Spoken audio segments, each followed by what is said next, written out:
داستان کوچک تنهایی. چند داستان کوتاه از نویسندگان معاصر آمریکا. مترجم حسین مسعودی آشتیانی.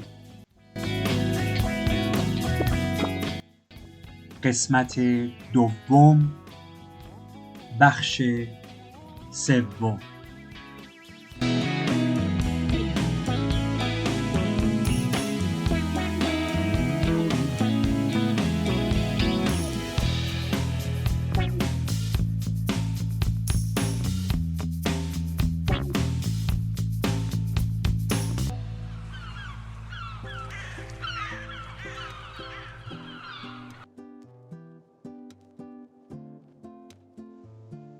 قصد داشتند فردا پیش از نهار شهر را ترک کنند. لنارد خیلی روی آنک دقیق شد تا شاید نشانه‌ای از غم و اندوه در او برای پایان سفری دو نفره‌شان بیابد. آنک در تمام مدت رانندگی دستش را روی شانه ماتیاس گذاشته بود. وقتی ماتیاس از برنامه خود برای بازگشت به خانه می گفت، آنک پیشنهاد داد که شبی را هم در هامبورگ بگذرانند. در این لحظه او دستش را از شانه ماتیاس روی پاهایش برد. به هتل که رسیدند، لنارد کمک کرد آلمانی‌ها وسایل را داخل ببرند. او کوله خود و کیسه پلاستیکی سیاهی را آورد. اصلاً به یاد نداشت که این کیسه را در تپه دیده باشد. اما خب نوع کار همسفرانش ایجاب می‌کرد که هر چیزی را که فکر می‌کنند ممکن است لازم باشد همراه خود آورده باشند. همه وسایل را در لابی و جلوی آسانسور گذاشتند. ماتیاس برای آوردن باقی مانده وسایل از ماشین به پارکینگ برگشت. اواخر ظهر بود. خورشید داشت کم کم به خط افق می‌رسید و نورش به شیشه قدی هتل تابیده بود. زوج بسیار خوش لباسی از بار هتل بیرون آمدند و از لابی گذشتند. آنها به آهستگی و با تأملی خاص از کنار تجهیزات رد شدند. لنارد شنید که زن به آرامی از مرد پرسید: فکر کنم اونها دارن فیلم میسازن، نه؟ مرد نگاهی به لنارد کرد و رو برگرداند. ولی آنقدر فاصله کمی با هم داشتند که لنارد بوی الکل را از نفسهایش فهمید.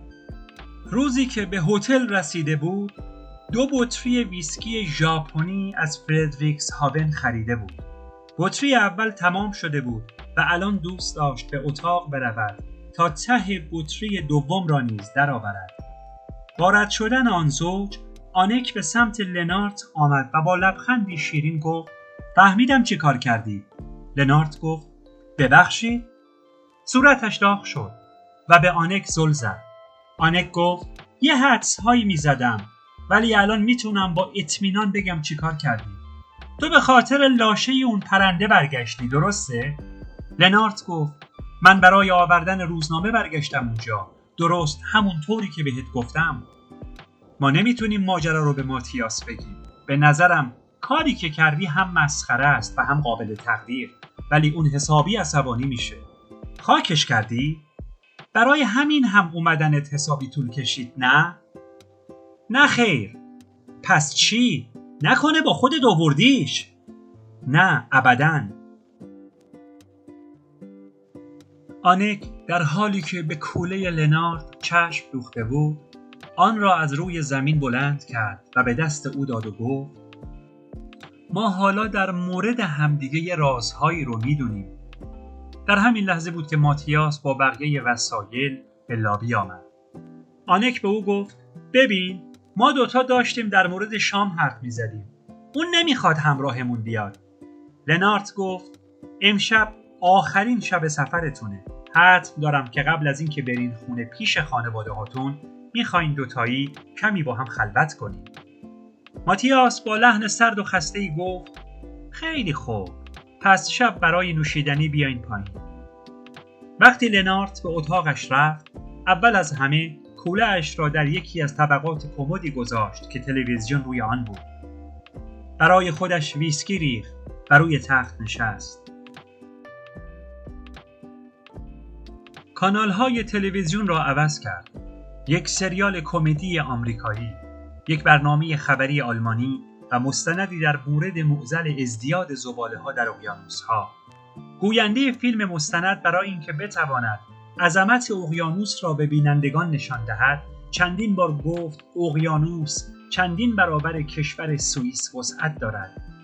لنارد بلند شد تا لیوانش را دوباره پر کند. کوله را باز کرد و نگاهی به داخلش انداخت. مطلب پیشبینی هوا در روزنامه اولین چیزی بود که به چشمش خورد.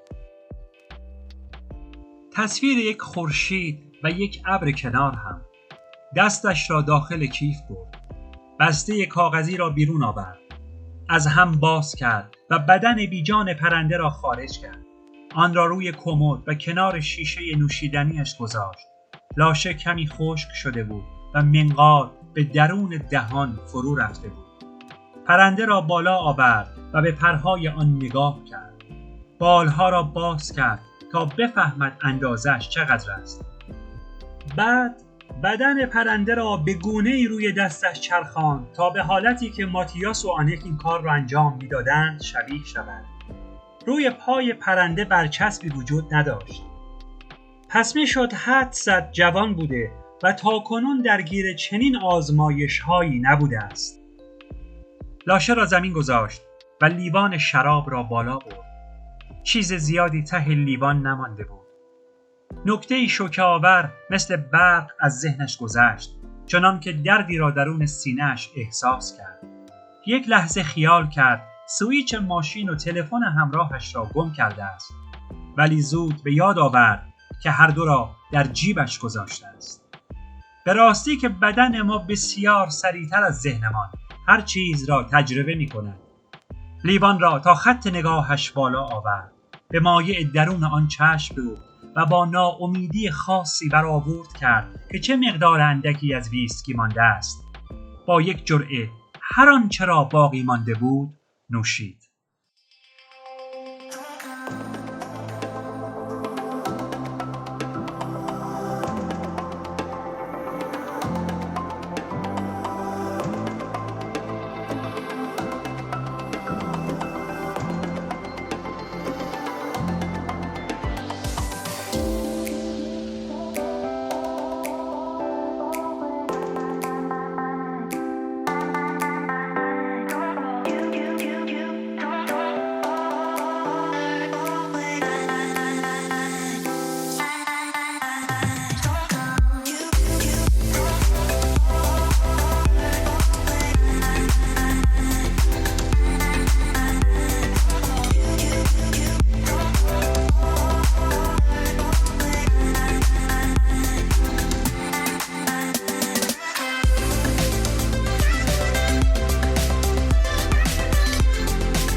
اولین صبح پس از مرگ پدرش از خانه پدریش با او تماس گرفته بودند.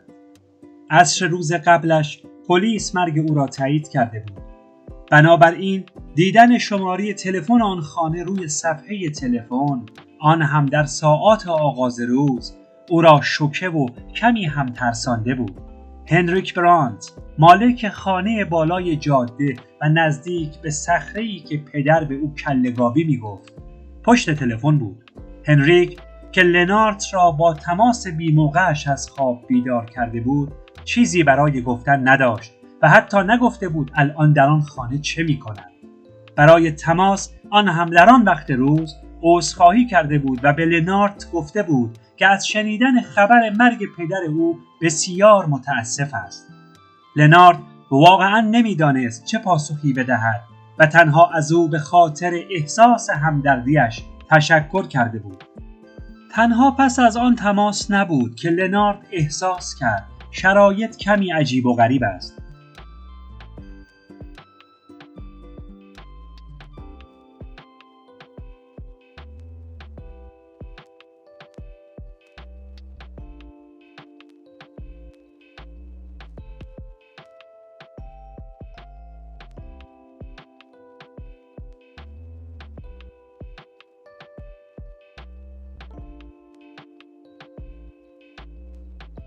ظهر همان روز لنارد با پلیس شهر نورتلیه تماس گرفته بود تا در مورد تلفن هنریک به آنها گزارش دهد. خانمی که پاسخگو بود به او اطمینان داده بود که پلیس در این زمینه تحقیق خواهد کرد و او نباید خود را نگران چنین مسائلی کند. اما لنارد گفته بود که اصلاً به هنریک مشکوک نیست، ولی می‌خواهد بداند چرا هنریک با اینکه می‌دانسته پدرش مرده است چرا باز هم به آن خانه رفته و از آنجا تماس گرفته است. زن پاسخ داده بود آدم‌ها وقتی با مسئله مرگ مواجه می‌شوند کارهای غیر معمولی انجام می‌دهند. پس از قطع تماس سعی کرده بود دو شاخه را از پریز بیرون بکشد، ولی گیج بودنش باعث شده بود تلفن از دستش سر بخورد و با افتادن روی زمین از وسط بشکند. تمام ظهر آن روز را تلاش کرده بود همه چیز را سرهم کند و با چسب قسمت‌های شکسته را به بهترین نحوی که می‌تواند بچسباند و آخر سر هم با تلفن همراهش به خانه زنگ زده بود تا ببیند درست کار می‌کند یا خیر.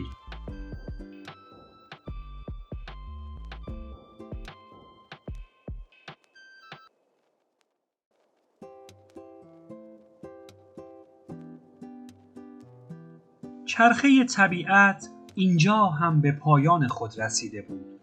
پرنده به او زل زده بود. طبق عادت خواست ویسکی را مزه کند که لیوان خالی بود. بلند شد و دوباره آن را پر کرد. نصف بطری دوم هم تمام شده بود. به لیوان نوشیدنی در آینه کوچک گرد کنار تلویزیون نگاه کرد. از این فصل متنفر بود.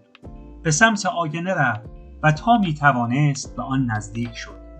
حتی در آن تاریکی و نور کمی که از روشنایی تلویزیون ساطع شده بود، مشخص بود که چشمانش قرمز شدند. او باید با آن پرنده کاری می‌کرد. دوباره لاشه‌اش را در روزنامه پیچید. باز هم تصویر ابر و خورشید روی چهرهش قرار گرفت. فردا هوا بارانی است. بسته را در یک دست نگه داشت و نوشیدنی را در دست دیگرش. سینه‌اش حسابی داغ شده بود. پرنده آنقدر کم وزن بود که به زحمت میشد سنگینی آن را حس کرد. با همان دستی که پرنده در آن بود در را باز کرد. آن را آنقدر گشود که پایش در رد نور ایجاد شده قرار گیرد. راه رو خالی بود. بسته را سفت به سینه‌اش چسباند. نزدیک به در آسانسور سطل زباله فلزی براقی با درپوش پلاستیکی مخصوص خاکستر سیگار قرار داشت. می توانست پرنده را داخل آن بیاندازد و به اتاقش برگردد. بعد هم برای خود دوباره ویسکی بریزد و تا وقتی خوابش ببرد تلویزیون تماشا کند. خواست همین کار را کند که صدای زنگ آسانسور بلند شد. موتورش از حرکت ایستاد. در باز شد و 3 نفر از آن بیرون آمدند. یک زن، یک مرد و دختری کوچک. یک خانواده. زن دست دختر را گرفت و برای آن که از سر راه لنارد کنار رود او را به سمت خود کشید و به آلمانی گفت عذر میخوام. ولی لنارد از لهجه‌اش متوجه شد زن سوئدی است. او و مری هم تصمیم داشتند به یک سفر خانوادگی بروند، اما هنوز این اتفاق نیفتاده بود. شاید در تابستان میشد برای آن برنامه ریزی کرد. می توانستند به آلند بروند. لنارد بار دیگر پرنده و نوشیدنی را در دستانش حس و سعی کرد آنها را از آن خانواده پنهان کند. به آنها لبخندی زد. سوار آسانسور شد و دکمه لابی را زد. لیوان خالی را کف آسانسور گذاشت. در فضای تاریک بار یک دستش آزاد و رها بود و دست دیگر را در حالی که هنوز پرنده در آن بود روی پایش گذاشته بود. ویسکی سفارش داد و فوراً آن را نوشید. تلویزیون در حال پخش مسابقه فوتبال بود و همه آن را تماشا می‌کردند. دستش را روی پرنده نگه داشت. با دست دیگر بی هیچ هدفی صفحه گوشیش را لمس کرد. حدود 1 هفته بود ایمیل هایش را چک نکرده بود. مری برایش نوشته بود که قصد دارد یک شنبه برای استقبال از او به ایستگاه قطار استکهلم بیاید. گفته بود که دلش برای او تنگ شده و امیدوار است این سفر آرامش را به او بازگردانده باشد. خیلی سریع پاسخ او را داد. نوشت که قصد دارد تا فردریکس هاون را با ماشین براند. در گوتنبرگ هم سوار قطار شود تا قبل از خواب به خانه برسد. حالا امیدوار بود بتواند آنچه را برای مری نوشته بود اجرا کند یا حداقل تلاش کند شبیه به آن عمل کند. وقتی آلمانی ها رسیدند حسابی دیر وقت بود. بازی فوتبال تمام شده بود. رنارد در بار بود و پرنده هم روی پایش. دستش هنوز روی پرنده بود. آنک و ماتیاس هر دو به او لبخند زدند. به لنارد نزدیک شدند و روبروی او نشستند. ماتیاس دست روی شانه لنارد گذاشت و فشار داد. چقدر باحاله که اینجایی. آنک گفت بفرما. خوردن یه شام عالی.